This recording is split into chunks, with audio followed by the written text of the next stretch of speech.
আজ আমি একটু অন্য রকমের পনিরের একটা রেসিপি বানাবো। আশা করি তোমাদেরকে অবশ্যই ভালো লাগবে। ভিডিওটা শুরু করার আগে আমি তোমাদেরকে একটা কথা বলতে চাই, যদি আমার ছোট্ট ছোট্ট ভিডিওগুলি তোমাদেরকে ভালো লাগে তবে আমাকে স্টার্স দিয়ে পাশে থেকো আর আমাকে সাপোর্ট করে যেও। তো দেখো, আমি রেসিপিটা বানানোর জন্য নিয়ে নিয়েছি পনিরগুলোকে আমি বড় বড় টুকরো করে কেটে নিয়েছি। আর পনিরটাকে আমি ম্যারিনেট করার জন্য দিয়ে দিয়েছি পরিমাণ মতো নুন, হলুদ আর গোলমরিচের গুঁড়া, আর দিয়ে দিয়েছি চিলি ফ্লেক্স। দিয়ে আমি পনিরগুলোকে ভালো করে মেখে নেব।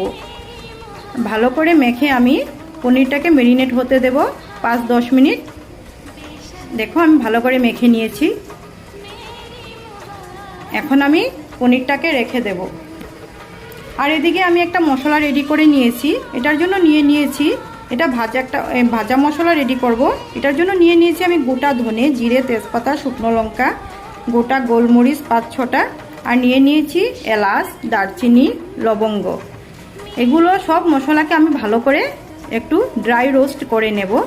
নিয়ে আমি একটা মশলা রেডি করে নেব। আর আমি এদিকে আরেকটা মশলা রেডি করব। এটার জন্য নিয়ে নিয়েছি চিনেবাদাম, নিয়ে নিয়েছি আদা, নিয়ে নিয়েছি 2 চামচ পরিমাণে টক দই, আর নিয়েছি 2টো কাঁচা লঙ্কা।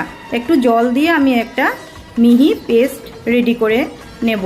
আর এদিকে দেখো, আমি চাপিয়ে দিলাম কড়াতে দিয়ে দিয়েছি সর্ষের তেল দিয়ে তেলটা ভালো করে গরম হওয়ার পর আমি পনিরগুলোকে সামান্য একটু লাল লাল করে ভেজে নেব। আমি বেশি লাল করে ভাজবো না পনিরটা, আমি একটু ব্রাউনি হলে আমি পনিরটা তুলে নেব। দেখো, আমি পনিরগুলোকে ঠিক এমন করে ভেজে নিয়েছি। হয়ে গেছে আমার পনিরটা ভাজা। এখন আমি পনিরগুলোকে তুলে নিচ্ছি। পনিরগুলোকে তুলে আমি এটাতে দিয়ে দেব গরম জল। আর এদিকে দেখো, ওই কড়াতেই ওই তেলেই ছিল, ওই তেলেতে দিয়ে দিয়েছি আমি ওই চীনাবাদামের পেস্টটা। দিয়ে আমি অনবরতে এটা নেড়ে চেড়ে দিয়ে দিলাম একটু সামান্য পরিমাণে লঙ্কার গুঁড়ো, দিয়ে দিয়েছি হলুদ, আর এখন দিয়ে দেব আমি পরিমাণ মতো নুন। দিয়ে ভালো করে নেড়ে ঠেড়ে আমি মশলাটা কষিয়ে নেব। নিয়ে দিয়ে দিয়েছি আমি যেটা ভাজা মশলার পেস্ট, এটা দিয়ে আমি মশলা ধোয়া বাটিটা জল দিয়ে দিয়েছি। দিয়ে ভালো করে মশলাটাকে আমি কষিয়ে নিয়েছি।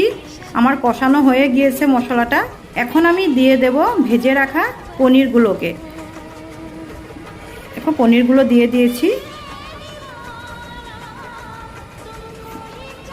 আমার পনিরটা হয়ে আসছে। এখন আমি এটাতে দিয়ে দেব লাস্টে কচুরি মেথি, দিয়ে দেব সামান্য একটু চিনি, আর দিয়ে দেব আধা চামচ পরিমাণে ঘি। আমার রেসিপিটা কমপ্লিট হয়ে গিয়েছে।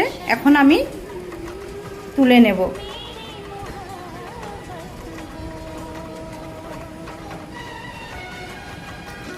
এই যে দেখো, তোমরা অবশ্যই এটা বানিয়ে খেও আর আমাকে কমেন্ট করে বলো এই রেসিপিটা কেমন হয়েছিল।